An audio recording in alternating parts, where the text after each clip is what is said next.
Salut les amis. Alors à nouveau dans cette session, j'espère vous encourager à tomber amoureux de sa parole, à aimer sa parole parce que Dieu est amour et il est aussi la parole. Quand tu tombes amoureux de sa parole, tu tombes amoureux de l'amour. Et quand tu es amoureux de l'amour, tu ne peux qu'aimer plus. Et dans cette session, le thème s'intitule « La destinée est plus fort que la génétique ». Vous savez, il y a de la puissance dans la génétique. La couleur des yeux, ou quand des parents, des enfants, tout de suite, on regarde à qui il ressemble. Ah, tiens, t'as vu, il a les yeux du papa, waouh, il a les cheveux de la maman, waouh, t'as vu son nez, c'est le nez de qui? Et parce qu'il y a un héritage qui se transmet par la génétique. Il y a de la puissance dans l'ADN génétique. Et c'est important et c'est scientifiquement prouvé. Mais j'aimerais que nous puissions comprendre qu'il y a beaucoup plus de puissance dans l'ADN surnaturel que l'ADN naturel. Il y a beaucoup plus de puissance dans la destinée pour te transformer et te donner un héritage céleste que la génétique par rapport à ton héritage terrestre. C'est important pour nous de comprendre ça. Là, il y a dans les promesses de Dieu, il y a dans la destinée qu'il a pour toi, un code génétique spirituel qui prévaut sur le code génétique naturel. Et on a commencé en disant, si on voit déjà qu'il y a un certain lien, un certain impact, une puissance, une forme de similitude dans les gènes naturels, à combien plus forte raison il y a des similitudes dans les gènes spirituels. Celui qui est en Christ est une nouvelle créature. Les choses anciennes sont passées et toutes choses redeviennent nouvelles. La Bible dit que nous avons été lavés par le sang de Jésus-Christ. Et c'est juste formidable pour nous de se rappeler ça. Pourquoi? Parce que la génétique, peut-être, tu es AB positif, AB négatif, au plus, au moins. Peut-être c'est bien, mais en Jésus-Christ, la famille de Christ, on a tous maintenant un sang génétique spirituel qui est JC positif. Jésus-Christ positif. Et Jésus-Christ positif est la vie spirituelle, l'aspersion de son sang, qui nous a permis d'être lavés de nos fautes et de nos péchés, afin de naître de nouveau en Jésus-Christ. Et c'est pour ça que le premier point que j'aimerais voir avec vous dans ce thème, la destinée plus forte que la génétique, c'est que avoir des fausses excuses liées à son passé, liées à ce que je ne peux pas, parce qu'on m'a fait ci, on m'a fait ça, est une illusion. C'est une illusion. C'est parce qu'on croit plus en la génétique naturelle qu'en la génétique spirituelle. Et c'est un souci. Vous savez, dans Juge 11, au verset 1, la Bible dit « Jephthé, le Galaadite, était un vaillant héros.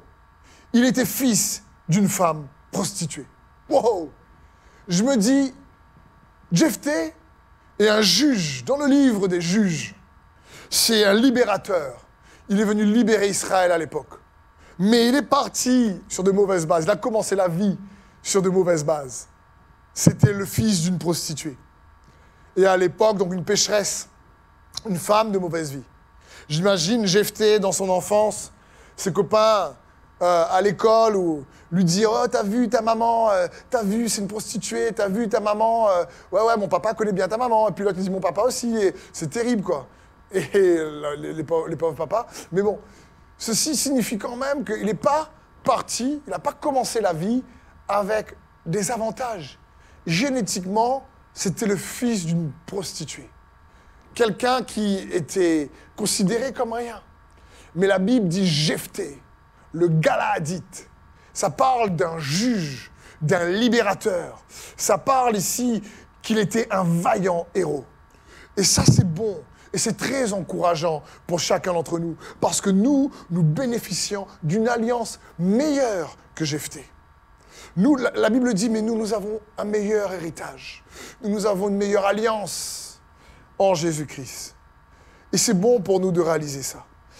On l'a déjà vu dans des sessions, autres que celle-ci, mais lorsque tu ne peux pas changer ce que tu vois à propos de tes circonstances, tu dois apprendre à changer ce que tu crois à propos de tes circonstances. Tu ne peux peut-être pas changer ce qui s'est passé dans ton passé, mais tu peux changer ce que tu crois à propos de ton passé.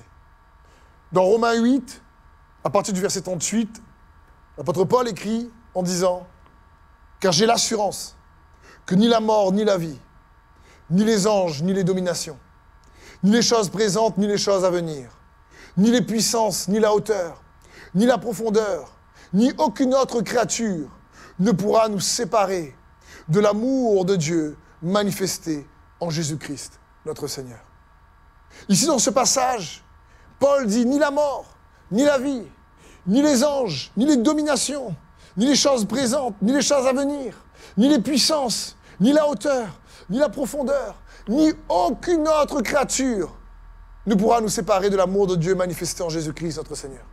Mais il manque une chose sur la ligne du temps. Il manque le passé. Il dit ni les choses à venir, ni les choses présentes. Mais il ne dit pas les choses passées. Parce qu'en fonction de ce que tu crois de ton passé, tu peux toi-même te disqualifier. Alors que ton passé a été effacé par le sang de l'agneau en Jésus-Christ, pour que tu puisses réellement marcher dans la génétique spirituelle, l'ADN surnaturel que Jésus a mis en toi. Et c'est important pour nous de comprendre ça. Notre vie change et nous sommes transformés lorsque nous commençons à changer ce que nous croyons.